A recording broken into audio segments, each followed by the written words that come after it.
Interface coverage. How to arrange interface coverage on Vadi Sound Library. First, look at the settings. Here you'll see general settings and more. In general settings, you can change autoplay, spotting app functions. Also, you have various UI selections. Audio storage setting is to set or change your local directory for the Vadi Sound Library.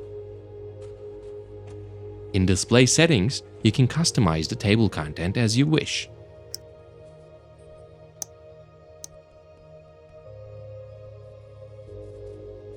In import and export settings, you can change the separator tags.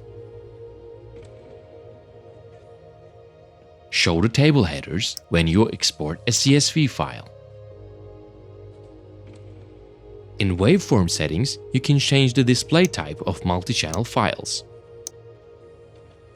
See, it's that simple.